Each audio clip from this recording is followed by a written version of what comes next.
Vamos a empezar.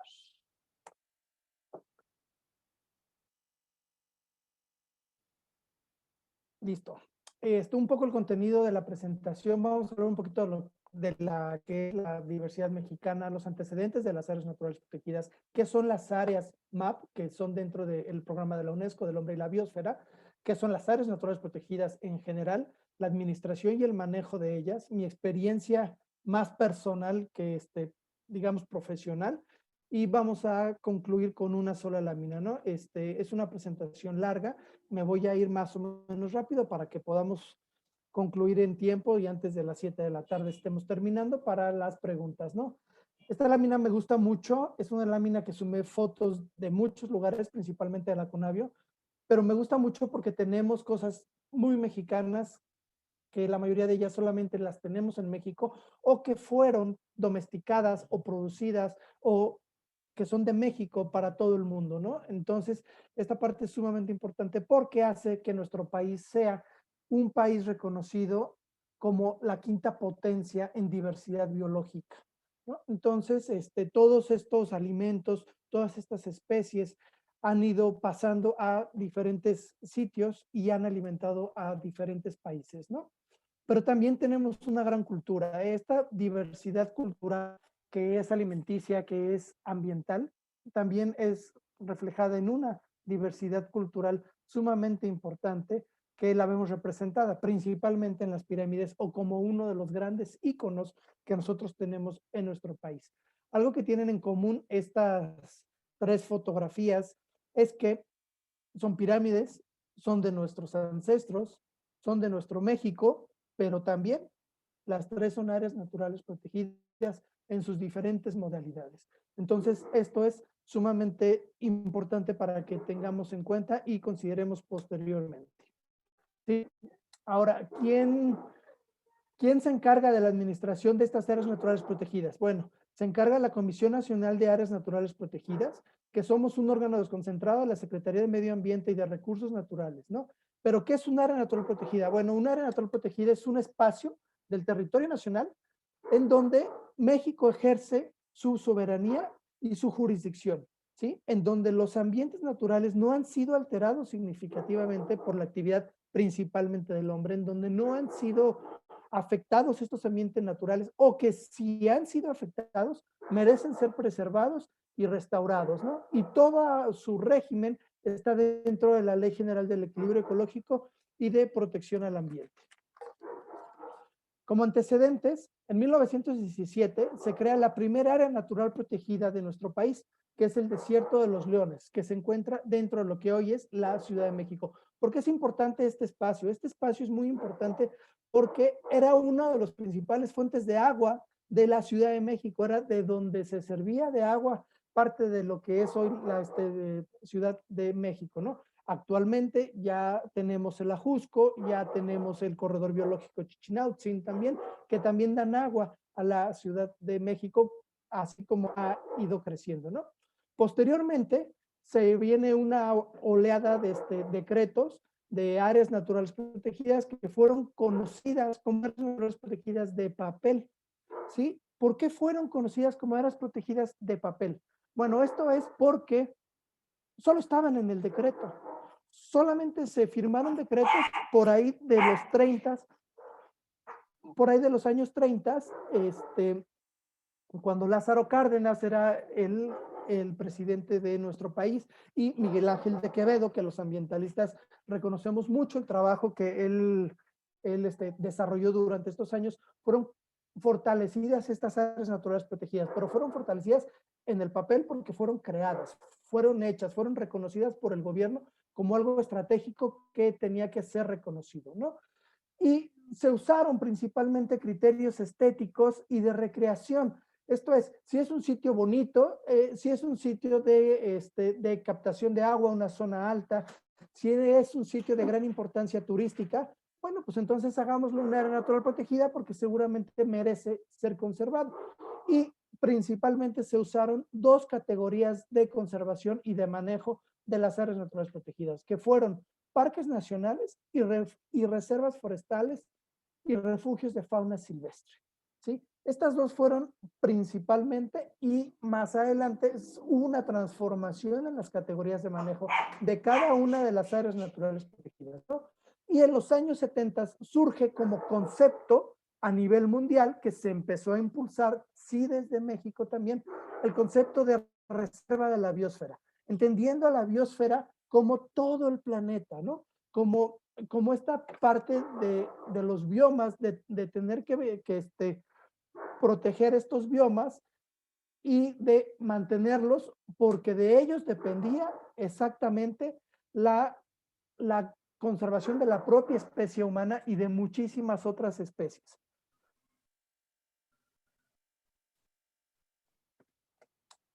Luego, la siguiente. En México, el país como México fue el principal promotor como reservas de la biosfera dentro del programa de la UNESCO. Este es un programa que está impulsado por la UNESCO y sus siglas son las áreas MAP por sus siglas en inglés, ¿no? Y las primeras reservas de biosfera decretadas en México o reconocidas por este programa fueron la Michilía y Mapimí, que están en Durango, y Montes Azules, que está en Chiapas. Posteriormente fueron entrando otras áreas naturales protegidas mexicanas dentro de este programa como reservas de biosfera, ¿no? A principios de los 80, la comunidad científica se da cuenta que las áreas naturales protegidas realmente en México eran espacios que, si bien estaban protegiendo algunos ecosistemas, algunas especies, realmente estaban siendo islas que protegían estos espacios, pero que realmente no significaban un impacto mayor dentro de ecosistemas completo o de biomas completo, ¿no? Entonces, empieza a haber una otra revolución ambiental, que es la que hoy estamos viviendo cada vez más fuerte, y en el año 2000 surge la Comisión Nacional de Áreas Naturales Protegidas, ¿no? Que pasa de ser de un departamento alojado en lo que era la SARCH, ¿no? En ese entonces la Secretaría de Agronomía y Recursos Hidráulicos, cuando Agronomía tenía toda la parte pues ambiental administrativamente, y se crea una comisión nacional, se crea una secretaría antes de medio ambiente y posteriormente la CONAM. Entonces, si nosotros pensamos, estamos en el año 2021, tenemos 21 años de haber tenido la principal institución administradora de áreas naturales protegidas en México, realmente pues estamos creciendo con la institución y estamos creando,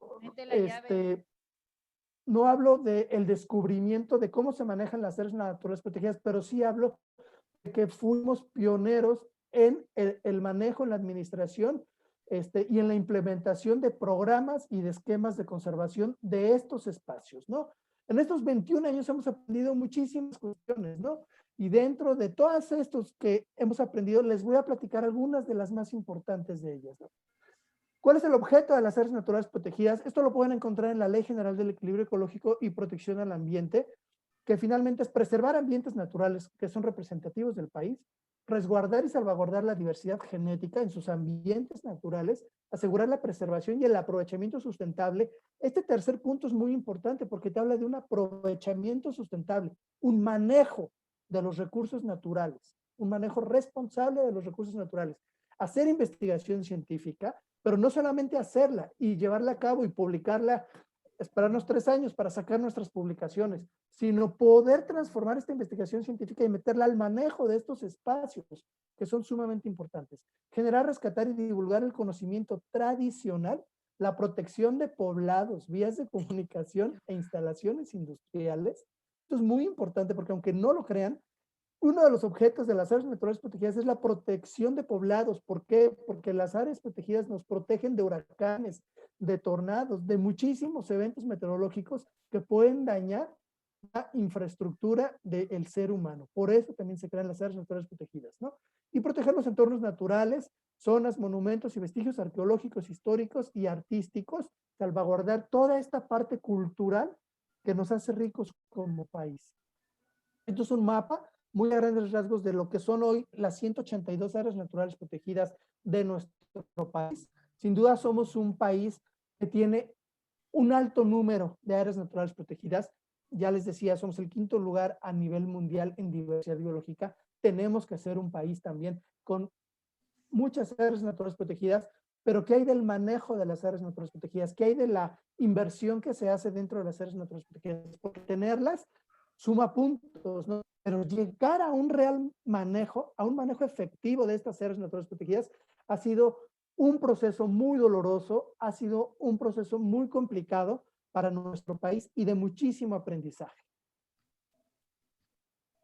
Tenemos estas categorías de áreas naturales protegidas. Hoy tenemos 6, son las reservas de biosfera, los parques nacionales, áreas de protección de flora y fauna, los santuarios, las áreas de protección de recursos naturales y los monumentos naturales. Además de estas 6 categorías, que son áreas protegidas de competencia federal, tenemos las que son las áreas protegidas estatales con sus categorías específicas. Puede haber áreas naturales protegidas del orden municipal, y puede haber áreas destinadas voluntariamente a la conservación, que significa nada más que yo tengo un predio y lo quiero proteger, entonces puedo declararlo como un área destinada voluntariamente a la conservación. Tengo que hacer una serie de estudios e implementar una serie de técnicas de manejo que hagan que el predio sea sustentable, que proteja a los recursos naturales, y la Comisión Nacional de Áreas Naturales Protegidas me da un certificado destinada voluntariamente a la conservación, que las conocemos comúnmente como ADBCs, ¿no? Tenemos más de 90 millones de hectáreas que están decretadas, que están protegidas en nuestro país, ¿no? México cuenta con 200 millones de hectáreas de extensión, un poquito menos, pero aproximadamente, de los cuales casi el 55% es propiedad social. Esto es, son ejidos o comunidades, ¿sí? Son ejidos o comunidades en donde la tierra es de todo el ejido o de toda la comunidad indígena. Esto es muy importante porque todas las decisiones pasan por un grupo de personas que mediante una asamblea toman sus decisiones. 39% es propiedad privada, como los que tienen en su pedacito de tierra en donde construyen su casa, esa es la propiedad de ellos, y el 3.9% son terrenos nacionales. ¿Sí? Esto es un dato muy importante, porque entonces nos cae el 20 que hay áreas naturales protegidas en México en donde el gobierno no es dueño del territorio. Y conserven esos sitios y protejan esos sitios y regulen las actividades productivas de esos sitios. Eso no es un tema sencillo ni es un tema menor, porque por un lado están los dueños y poseedores, que en su mayoría ya vimos son ejidos y comunidades indígenas que pagan un costo de oportunidad muy alto por proteger los ecosistemas. ¿Qué es el costo de oportunidad? Es cuando ellos pierden dinero o pierden algo por dejar de hacer una actividad. Por ejemplo, yo no puedo tener ganadería en las zonas núcleo de las áreas naturales protegidas. Y entonces el dueño es el que pierde esa posibilidad de poder meter ganado y tener quizá algún ingreso económico. Pero por otro lado, las zonas núcleo de las áreas naturales protegidas están significando fuentes de captación de agua sumamente importantes, reservorios de biodiversidad y de recursos genéticos sumamente importantes para nuestro país, y eso es patrimonio nacional. Pero ¿quién asume ese costo? La gente que es dueña de los territorios. Y cuando como manejador te metes a decirle a la gente, esta es tu casa, pero aquí ya no vas a poder estacionar tu coche, aquí lo que hacer es dejar los arbolitos intactos y no los puedes cortar. Esta es la cocina de tu casa, pero aquí ya no vas a poder cocinar. Aquí vas a tener que destinarlo solamente para baño. Y el baño pues ya no va a ser baño. Entonces, el lograr esta ordenación de actividades es sumamente complejo, porque lo tienes que hacer como autoridad, pero además lo tienes que hacer con consenso de ellos, ¿no? Y tienes que hacer que el engrane funcione para que conserves, para que protejas, para que hagas actividades productivas sustentables. Bueno, entonces ya les decía de las 6 categorías de ANPs, más las que existen dentro de las legislaciones de cada uno de los gobiernos nacionales, ¿no? Actualmente las áreas naturales protegidas de competencia federal, salvo los parques y algunas honrosas excepciones, son propiedad privada, sea social o propietarios privados, propietarios particulares, ¿no? Y las áreas naturales protegidas, como su definición lo dice y como nos hemos de imaginar, pues son de alta riqueza biológica. Entonces, si no los protegemos, lo vamos a perder. Tenemos que cuidarlo pensando en cómo hacer menos este costo de oportunidad. Este mapa es muy interesante. Es un mapa de la que sacó la Comisión Nacional de Áreas Naturales Protegidas con el censo de población del 2015, en donde tenemos el grado de marginación, donde el rojo son los índices de marginación más altos y los verdes son los más bajos, ¿no? Y en polígonos negros tenemos las áreas naturales protegidas del país. Entonces vemos que mucho de la marginación, de la mayor marginación en nuestro país, está dentro de las áreas naturales protegidas. Y son los sitios de mayor riqueza ambiental, de mayor riqueza biológica, pero con un alto grado de marginación. Esto no es lógico y esto no tiene que ser así, porque esto no obedece a la reglamentación que se hace dentro de las áreas naturales protegidas. Esto más bien obedece a procesos de organización social que no se han llevado a cabo en las comunidades, en los ejidos y con los propietarios particulares. ¿Sí? A que no se han detonado procesos realmente de aprovechamiento sustentable, porque la gente prefiere abandonar su casa e irse a Estados Unidos que implementar procesos de mediano plazo que nos hagan hacer un aprovechamiento sustentable y real de los recursos naturales de donde se pueda generar riqueza. México es un país sumamente rico, ¿sí? Solamente, además de que la riqueza está quizá mal distribuida, también hemos fallado en los procesos de organización social. Le hemos apostado a cosas de mayor impacto ambiental, a cosas que no estamos tomando en cuenta nuestro medio ambiente para poder sobrevivir y no estamos usando a nuestros recursos naturales de manera estratégica para poder sobrevivir, ¿no? Esto es un acercamiento acerca de la marginación también, más hacia lo que es Colima y más hacia la zona de lo que es Jalisco. El polígono que se encuentra en medio es el polígono del área natural protegida de la Reserva de la Biosfera Sierra de Manantlán. Está aquí, supongo que sí ven mi mapa. Entonces, está aquí mero, ¿no? Estamos muy cerca de áreas protegidas, huertas, que está en Comala, el jabalí, que está en Comala, el Parque Nacional Nevado de Colima, que junto con Manantlán tenemos un corredor biológico bastante interesante. Yo creo que uno de los más interesantes dentro del occidente de México y que sumado con la Reserva de la Biosfera de Chamela, Cuixmala, bueno, se vuelve un corredor también de felinos silvestres sumamente interesante. Aquí tenemos justo esta parte de la conectividad biológica entre los diferentes ecosistemas que ya les estaba yo mencionando, ¿no? Entonces, este sitio realmente es sumamente valioso.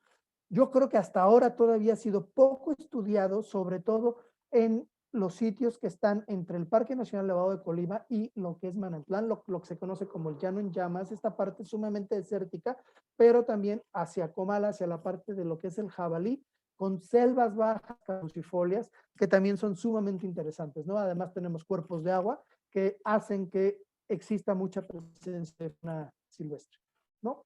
Ya entrando en materia de administración y manejo u operación de las áreas naturales protegidas, bueno, tenemos que pensar en el decreto que da origen a estas áreas naturales protegidas. ¿Por qué se decretaron como áreas naturales protegidas? El decreto debe incluir por qué es importante, por qué es ambientalmente valioso este sitio, ¿no? Y de ahí bajamos a la elaboración del programa de manejo de estos sitios, que tiene que llevar de manera general el objetivo, las generalidades de biodiversidad, la situación social, económica, demográfica, cultural, histórica, la prestación de servicios ambientales, las actividades productivas de la región, que son las que tenemos que considerar, porque más adelante tenemos que hacer una zonificación y subzonificación, la problemática ambiental, pero también la problemática social y cultural que existe en cada una de estas áreas naturales protegidas son fundamentales para hacer los programas de manejo, porque al final el programa de manejo es el que te va a dictar las reglas administrativas y las actividades que puedes o no puedes hacer en todo el territorio del área natural protegida, ¿sí? De ahí, ya que tienes identificados todos estos rubros, existen unos términos de referencia para elaborar programas de manejo que emitió CONAMP, que seguramente Colima puede usar como referencia para hacer los programas de manejo de sus áreas naturales protegidas estatales.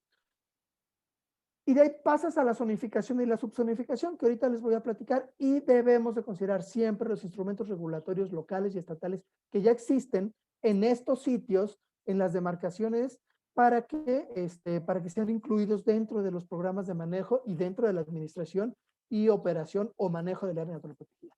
La zonificación básicamente está en dos zonas, ¿no? La zonificación está en zona núcleo y zona de amortiguamiento.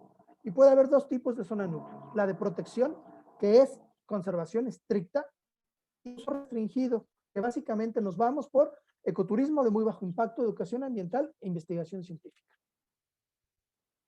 Y las zonas de amortiguamiento, podemos tener zonas de preservación, que son zonas de conservación estricta, zonas de uso tradicional para las cuestiones culturales, principalmente para las comunidades indígenas, zonas de aprovechamiento de recursos naturales para aprovechamiento de los ecosistemas. En las zonas de recursos naturales es donde se permite el aprovechamiento forestal.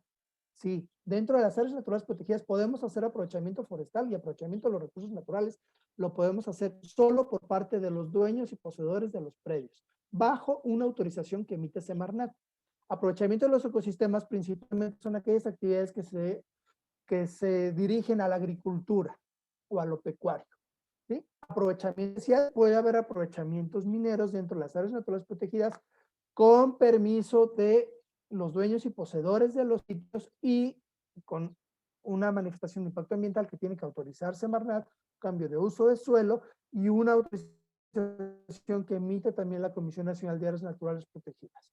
¿Sí? Zonas de uso público, que prácticamente es turismo, de asentamientos humanos, que es de donde las comunidades o de las propiedades particulares, y zonas de recuperación, que prácticamente son zonas donde restauramos ecosistemas y prácticamente también son de conservación estricta, ¿no? Esta es una pequeña tablita. No sé, quizá va a haber posibilidades de que le subamos a algún lado esta presentación, con mucho gusto se las puedo pasar, donde viene, de acuerdo en las columnas, por reserva de biosfera, parque nacional, monumento natural, área de protección de flora y fauna, área de protección de recursos naturales y santuarios, viene qué zonificación y subzonificación puede haber en cada una de las categorías de estas áreas naturales protegidas. Podemos ver que en las reservas de biosfera y en las áreas de protección de flora y fauna, por ejemplo, se pueden meter todos los tipos de zonificación y de subzonificación. Esto es Manantlán. Esto es la reserva de la biosfera Sierra de Manantlán, donde tengo el orgullo de trabajar desde hace 7 años y dicho sea de paso, es una de las áreas naturales protegidas más importantes del occidente de México por su extensión territorial, pero también por su riqueza biológica. Y esta es la zonificación que tiene esta área natural protegida. Solo tiene una zonificación. En verde tenemos las zonas núcleo, en amarillo tenemos la zona de amortiguamiento. El decreto así lo mencionó y el programa de manejo que se elaboró en su momento también fue elaborado así. Manantlán se decreta en el 87, es cuando sale el decreto publicado el 23 de marzo del 87 y el programa de manejo sale en el 99-2000, ¿sí? Entonces, casi cuando se crea la Comisión Nacional de Áreas Naturales Protegidas, ¿no? Entonces, no teníamos claridad en la subzonificación para las áreas naturales protegidas, por eso solamente había una zonificación.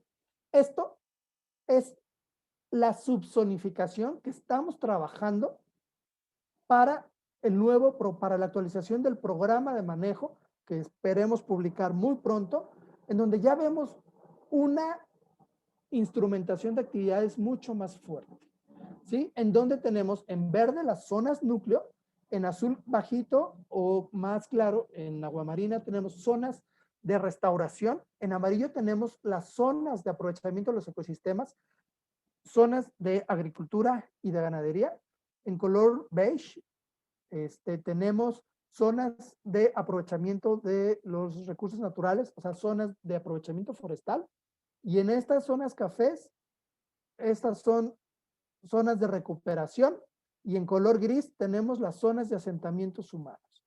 Aquí es justamente donde tenemos los poblados ya considerados por ley dentro de las áreas naturales protegidas. No se pueden abrir nuevos centros de población. Entonces, como no se pueden abrir, esas zonas urbanas ya no deberían de crecer. Ya les platiqué más o menos cómo se administra un área natural protegida, cómo se maneja un área natural protegida legalmente. Pero ¿cómo hacemos funcionar todo esto? ¿Cómo hacemos que realmente las cosas operen? Porque como les mencionaba, no es un tema fácil el lograr que se sumen todos los actores, todos metan los huevos a la misma casta y juntos vayamos hacia el mismo lugar. Esto es sumamente complicado en un territorio como Manantlán, que tiene 32 núcleos agrarios, 7 municipios, más de 79 localidades, 6,000 personas viviendo adentro del área natural protegida. Entonces, esto es sumamente complicado que todos vayamos hacia el mismo y tenemos a 2 estados con diferentes instituciones y a todos alinearlos, pues les vamos a platicar más o menos cómo le hemos hecho. Hemos creado alianzas. Estos son la mayoría de, espero que estén todos, la mayoría de los aliados que nosotros tenemos y con los que trabajamos, ¿sí? No podemos solos. No podemos solos porque no tenemos suficiente presupuesto, no tenemos suficiente personal, porque no tenemos suficientes mecanismos o instrumentos o política pública para implementar en el territorio. Siempre es mejor crear alianzas, ir juntos para ir detonando acciones pequeñas que vayan significando posteriormente grandes pasos en el mediano plazo. Lo logramos produciendo sustentablemente. ¿Sí? Hablamos de que tenemos gente viviendo adentro, gente que tiene y que puede hacer uso de sus recursos naturales, puede aprovecharlos, pero tiene que ser sustentablemente. En Manantlán sacamos este sello, no es un certificado, no es nada más que es un sello de calidad que le estamos poniendo a diferentes productos que se elaboran dentro de la reserva. ¿Sí? Tenemos productores de café, productores de miel, productores de Jamaica, productores de destilado de agave, productores de plantas medicinales, de planta forestal. Tenemos 12 grupos organizados, algunos más, digamos, desorganizados que pues organizados, pero que están trabajando por un solo fin, ¿no? Entonces, nos estamos esforzando para todas sus actividades productivas para que tengan realmente una alternativa productiva sustentable y los respaldamos con este sello que ya les mencioné, ¿sí? Los respaldamos y damos seguimiento a las acciones de manejo forestal sustentable. Dentro de Manantlán tenemos 7 núcleos agrarios que hacen aprovechamiento forestal sustentable bajo autorización de la Semarnat. De esta actividad viven aproximadamente 2,000 personas de manera directa que se suman o de alguna manera trabajan con esta actividad productiva, ¿no? Estamos orientando y esforzando muchísimo para que creemos empresas forestales comunitarias dentro del área natural protegida para que sea la gente que vive en las comunidades los que hacen el aprovechamiento y se benefician de él y hacen todo el proceso productivo, desde el marqueo, el derribo, el arrastre de la madera, el traslado hasta mandarlo a un aserradero y, ¿por qué no?, la transformación de la propia madera en producto final. Llámense huacales, tarimas, bases de cama, muebles rústicos, artesanías o cualquier otra material derivado de la madera, ¿no? Atendemos incendios forestales en coordinación con la gente que vive adentro del área natural protegida. Para esto tenemos brigadas forestales que poco a poco hemos llevado a la especialización. Hoy en día Manantlán tiene 2 brigadas forestales de alta especialización en donde confiamos ciegamente en las capacidades tanto del jefe de cada una de estas 2 brigadas como de cada uno de los brigadistas que las conforman. Tenemos a 2 personas en el área de manejo forestal con muchísima experiencia, con muchísima capacitación. Se han ido a Estados Unidos a capacitarse en el desarrollo de quemas prescritas. Y esta parte de incendios forestales la atendemos no solo atendiendo incendios, sino llevando a cabo prevención legal y cultural. Por prevención legal es explicarle a la gente cómo tiene que hacer sus quemas agrícolas cuando es muy necesario llevarlas a cabo, cómo tenemos que organizarnos como comunidad, como municipio, como estado y como área natural protegida para tener un calendario de quemas completito para que sepamos quién va a quemar, en dónde van a quemar y cómo es que van a quemar. Y de ser necesario, poder apoyarlos durante estas actividades, ¿no? Y la prevención cultural que la enfocamos un poco más hacia niños jóvenes. También esto lo hacemos con la mejor y la mayor información. ¿Te lo pusiste solo? Hay un micrófono abierto, creo, de que un bebé no le entendemos bien qué nos quiere decir. Con la mayor información disponible en el territorio, ¿sí? Esto son unas gráficas del 95 al 2020 de cómo se han comportado los incendios forestales dentro del área natural protegida, en donde las barras son el número de incendios y la línea es la superficie que se ha quemado, ¿sí? Es muy interesante porque si nosotros tenemos esta información, yo entiendo que entonces los incendios en el área natural protegida son cíclicos. Si nosotros analizamos de manera general muy rápida esta gráfica, entonces entendemos, y del 98, que es el pico más grande, del primer tercio de la gráfica al último tercio, hay 20 años. Entonces, yo puedo presumir que en 20 años, a partir del 2017, puede haber otro pico muy alto de comportamiento del fuego, o sea, de mucha intensidad de incendios forestales, ¿no? Entonces, y con esa misma información disponible, es por lo que nosotros hacemos monitoreo de especies. Sabemos, por ejemplo, que en 7 de los 8 arroyos principales del área natural protegida tenemos una especie como lo es la nutria, perdón, ¿sí? Que tenemos hoy en día más de 120 ejemplares o individuos de guacamaya verde que viven dentro del área natural protegida y que compartimos con otras áreas naturales protegidas, como es el Parque Nacional Nevado, ¿sí? Que tenemos una especie que potencialmente es nueva para la ciencia de ajolote, que no existe en ninguna otra parte del mundo, que es endémica, y que tenemos a los 6 felinos dentro de lo que es el área natural protegida, y que esos felinos yo sé que tengo 2 o 3 jaguares cada 100 kilómetros cuadrados dentro de Manantlán y que por lo menos tengo 8 jaguares diferentes viviendo dentro de la reserva. Yo con esta información puedo tomar decisiones. No es tomar las fotos de las cámaras trampa por tomarlas. No es saber que hay jaguares y está muy padre y sí, y vamos a mandar un periódico, sino tener la información completa en el momento adecuado nos ayuda a tomar mejores decisiones. ¿Sí? Vigilando y haciendo cumplir la legislación ambiental. ¿Sí? Firmamos anualmente, desde el 2010 aproximadamente, 2011, un programa de trabajo anual con las 2 delegaciones de la Profepa, tanto de Jalisco como de Colima. Hacemos capacitaciones a la Guardia Nacional, a la Secretaría de Marina y al Ejército, y ellos nos apoyan a hacer recorridos también dentro del área natural protegida para evitar el saqueo o las actividades ilegales dentro de lo que es nuestra reserva de la biosfera, ¿no? Es complicado poder atender todos los ilícitos ambientales que se llevan a cabo, pero sí les puedo decir que el año pasado, por ejemplo, tuvimos presencia de tala ilegal en algún paraje del área natural protegida de forma muy intensa y gracias al apoyo de la Guardia Nacional, del apoyo oportuno, se logró detener esta actividad, por lo menos en donde era mucho más fuerte, ¿no? Algo muy importante que me gusta mucho presumir o comentar, ellos son 60 vigilantes comunitarios que nos ayudan a hacer monitoreo biológico de especies silvestres dentro del área natural protegida. Ellos hoy en día cuentan con un teléfono celular que es proporcionado por nosotros, saben usar la red social de Naturalista, saben usar Merlín, saben identificar especies hasta nombre científico, por lo menos en aves, saben poner una cámara trampa, saben hacer el conteo de las guacamayas, que están haciendo un conteo mensual. Ellos nos están ayudando a hacer esos conteos, saben identificar a los ajolotes y en dónde están, saben identificar un delito ambiental, saben presentar una denuncia ante Profepa. Ellos son nuestros ojos en el territorio y ellos son los que nos dicen qué especies son las que están bajando y cuáles especies son las que se están incrementando. El trabajo con las comunidades, el trabajo con la gente que es dueña y poseedora de los predios y de los recursos naturales es fundamental para que una reserva de biosfera pueda ser exitosa. El trabajo colaborativo con la gente que vive en el territorio, eso es lo más importante. Que ellos entiendan que su papel es el más importante y que su responsabilidad es la mayor, más que la de cualquier institución, porque ellos son los que viven ahí. Ellos son los que se benefician directamente.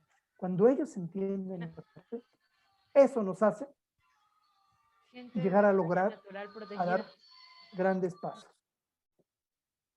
Eventos de cultura ambiental, eventos de educación ambiental en donde difundimos, en donde capacitamos, en donde sensibilizamos a niños, a jóvenes, adultos, en donde compartimos las experiencias que nosotros llevamos a cabo, son fundamentales también para que la gente conozca cuál es el trabajo que se está haciendo en el territorio, cuáles son los esfuerzos que se están haciendo en el territorio y cuáles son los logros que se han tenido. ¿Sí? Siempre, siempre, siempre, siempre, como seres humanos, pareciera, no estoy diciendo que lo creo, pero sí pareciera que nuestra naturaleza es ver algo y criticar, criticar, criticar, criticar. Pero cuando conoces la otra parte, cuando estás sentado del otro lado del escritorio, te das cuenta de todos los esfuerzos que se hacen para conservar un territorio.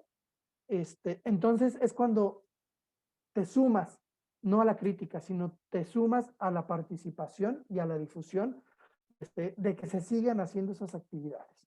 ¿Sí? Hacemos mucho trabajo en cuanto a manejo de residuos sólidos. Tenemos un programa muy exitoso en una comunidad indígena, en el ejido de Yotitlán, en donde del 2017 al 2020 llevamos más de 15 toneladas que hemos logrado sacar del ejido a través de un convenio o un trabajo que hacemos con ECOSE, una asociación civil que se dedica al reciclado, y que la gente, las 12, los 12 grupos organizados de mujeres que se dedican al reciclaje de todos estos materiales, a entregar a ECOSE el PET y el PEAT, recibe una retribución por parte de ECOSE que les permite seguir desarrollando sus actividades, pero además comprar insumos que para ellos les hacen, ¿no?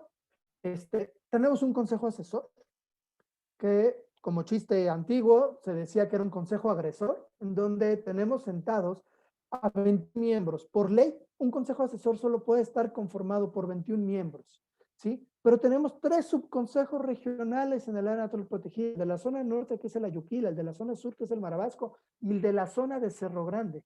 Y entonces, con estos 3 subconsejos, yo tengo sentados a los 32 núcleos agrarios en plataformas de participación social en donde tomamos decisiones en coordinación con ellos.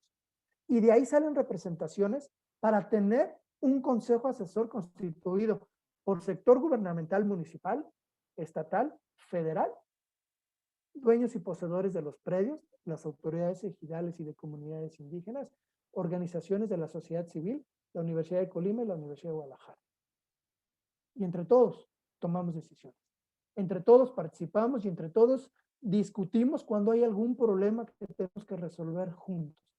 Esta plataforma del Consejo Asesor es fundamental para que un área natural protegida provee la pluralidad, la participación constructiva, el conocer. Tenemos una presidenta del Consejo Asesor que es la señora Amparo, es una propietaria de predios, es una de las representantes de predios particulares, ella es de Zapotitlán. Ella ha ido a los diferentes ejidos del área natural protegida, ha conocido los proyectos productivos de desarrollo comunitario, de manejo del fuego, de conservación que hemos implementado, y ella tiene conocimiento pleno de por qué se hace y cómo se hace y para qué se hace, y entonces ella tiene toda la autoridad y toda la disponibilidad para en cualquier reunión poder opinar porque sabe qué está pasando en el territorio. No es que la escogimos y pues se presenta y dice lo que sea, conoce lo que se hace en el territorio. Esta plataforma de consejo asesor es muy importante. Para ir concluyendo, de manera personal, para mí ha sido un largo y divertido camino. He hecho muchos amigos, muchos hermanos. He tenido muchísimos aprendizajes. Ha habido sentimientos encontrados en donde te pagan por conservar y de repente tienes que arriesgar la vida por protegerlo, porque no solamente es que te paguen, sino es porque estás convencido que lo que estás haciendo es lo mejor y vale la pena hacerlo por mantener nuestros recursos naturales a salvo. Hay mucha gente, no hablo solo de mí, hablo de la CONAM, hay mucha gente que ha perdido la vida, hay muchos ambientalistas que han perdido la vida por defender el patrimonio natural de otros, que ni siquiera a veces reconocemos y ni siquiera a veces agradecemos, ¿no? Y ha habido mucha pasión, mucha pasión para poder tener los logros que hemos tenido. Le debo a la CONAMP el conocer, bueno, le debo a mi trabajo, mejor dicho, a la Semarnat desde mucho antes, el conocer a mi esposa y el haber logrado tener una familia a la cual involucro en todas las actividades que yo hago. En cuanto voy a campo, me los puedo llevar, si puedo, me los llevo, los ando trayendo, conocen qué hago, en dónde lo hago, conocen a la gente de las comunidades, intercambian con ellos, participan con ellos. Estas son fotos, las 4 primeras, las 4 de arriba son cuando trabajé ahí en Chihuahua con los rarámuris, en la feria del hongo, en la feria del maíz que implementamos allá, llegué a 2 áreas naturales protegidas donde no encontré ni archivos. Y empezamos a construirlas desde abajo y esto fue sumamente divertido. Hicimos los 2 programas de manejo de las 2 áreas naturales protegidas allá. Y esto fue un aprendizaje muy enriquecedor porque te pegas a la gente, eres parte de la comunidad, llegas a las localidades y te sientes parte de ellos porque así te van recibiendo, ¿no? Las 2 fotos de abajo son cuando llegué a Manantlán, son los 2 primeros recorridos prácticamente que hice. En la foto que tengo a la izquierda con el señor que tiene el sombrero, era una de las autoridades más importantes en el ejido Yotitlán. Él era el encargado del vivero del ejido Yotitlán. Era un señor sumamente reconocido, con mucha experiencia, al cual le tenemos muchísimo cariño. Y del lado derecho tenemos a personal, la primera vez que fui a la estación científica de Las Joyas, que fue un año antes fue hecha, antes de que se decretara el área natural protegida, ¿no? Fue como la semillita que se sembró para que después todo Manantlán se convirtiera en una reserva de la biosfera, ¿no? La primera foto me trae muchísimos recuerdos. Fue una de las primeras ferias del hongo donde estábamos súper nerviosos y pensábamos que no nos iba a llegar gente a la feria del hongo.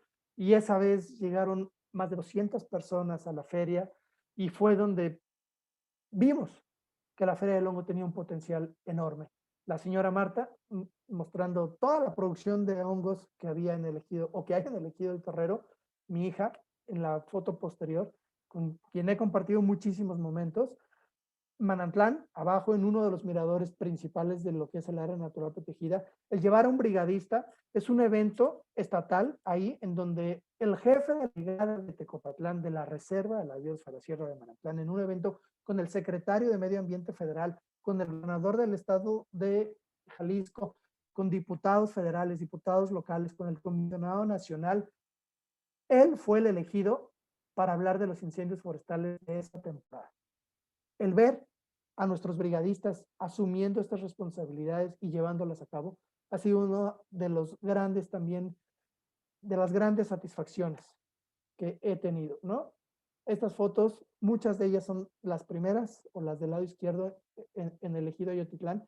Grandes amigos, los directores de Natural Protegida en la segunda foto de arriba para abajo, intercambios de experiencias con otras reservas de la biosfera, niños con los que hemos convivido, platicado, con los que nos hemos sensibilizado y a los que hemos tratado de sembrarles esta semillita de la conservación y la protección ambiental.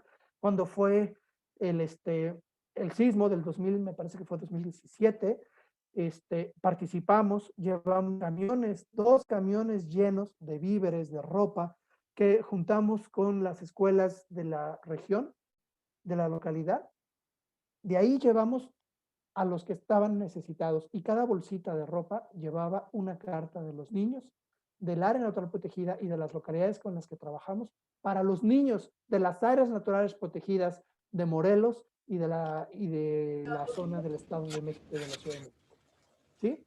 Tenemos un equipo de trabajo muy sólido. También han sido mis compañeros de carretera, mis compañeros en cabañas, mis compañeros de viaje, mis compañeros en todo lo que hemos hecho en Manantlán, a quienes reconozco todo su esfuerzo, los considero prácticamente mis hermanos porque nuestra vida depende de cada uno que está junto. El trabajar con la gente ha sido sumamente valioso. Hemos hecho intercambios de experiencia al Estado de México, a Chiapas, al Cañón del Sumidero, a Chiapas, a la Selva del Ocote, donde hemos aprendido muchas cuestiones juntos. Esta foto prácticamente es la última foto de la presentación, en donde me gusta, porque es un trabajo en una comunidad indígena, es un trabajo con mujeres, en donde está el gobierno federal y una asociación civil, en donde ellas trabajaron mucho para producir café, café bajo sombra, que a su vez hacen recorridos guiados para identificar aves. Entonces, hablamos de un proyecto productivo, de un proyecto de conservación, de una alianza con una asociación civil, del gobierno federal, del reconocimiento a las mujeres, de una comunidad indígena, del rescate de las tradiciones, de la cultura mexicana. Eso es la CONAM. Eso es la Comisión Nacional de Áreas Naturales Protegidas. No somos solamente una oficina del gobierno federal. La CONAM somos corazón, somos compromiso, dedicación y créanme, somos gente con muchísima pasión. La CONAM no somos solamente una institución. Somos personas que todo el día dejamos todo, dejamos a nuestras familias por irnos 5 días a estar en la sierra apagando incendios, semanas enteras. En 2017 tuve brigadas trabajando 1 mes y medio sin ir a sus casas con tal de apagar los incendios forestales que se nos presentaron en el 2017. La protección y conservación de los recursos naturales deben ser considerados un tema de seguridad nacional. No podemos seguir jugando a que conservamos y no conservamos. No tenemos que seguir jugando a que protegemos y no estamos protegiendo. La CONAM, dentro de las áreas naturales protegidas, somos los que apoyamos, regulamos y también servimos a la gente que vive en los sitios más remotos, allá donde no va nadie, allá donde solamente llega Bimbo, Coca y la Comisión Nacional de Áreas Naturales Protegidas. Es ahí en donde estamos nosotros, con la gente que más lo está necesitando. Somos la única institución del gobierno que estamos en el territorio de manera permanente. No llegamos, dejamos el proyecto y nos vamos. Nosotros organizamos a los grupos, les damos seguimiento, los acompañamos. Hemos sido psicólogos, doctores, maestros. Hemos hecho muchísimo trabajo con las localidades. Y ese es el trabajo que se hace en las áreas naturales protegidas, de un país megadiverso, de un país con alta diversidad biológica, y en donde el secreto de su riqueza para alcanzarla está en el uso sustentable de sus recursos a través de estrategias de organización social. Trabajemos juntos en dejar este mundo en mejores condiciones de como lo encontramos. Una frase que aprendí a mis 5 años de edad. Muchas gracias a todos.